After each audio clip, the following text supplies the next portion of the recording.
That suggests to me much smaller administrative zones or countries or whatever you want to call them. And I said, well, why don't you split it into 2 countries? And she said, everybody wants to, but we can't because we've got a central government and it's not in their interest.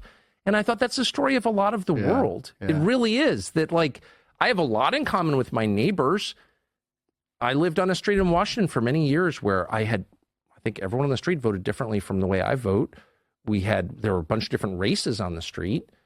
And I felt like we had a lot in common. And I think everyone on the street felt that way about everyone else because it was our street. Do you know what I mean? Yes. So, like, we would have been a pretty good self-governing country of, 11 houses or whatever in Northwest D.C. because we had this fundamental thing in common, which is geography. And I do think ultimately we'll get back to that because I think it's a much more natural way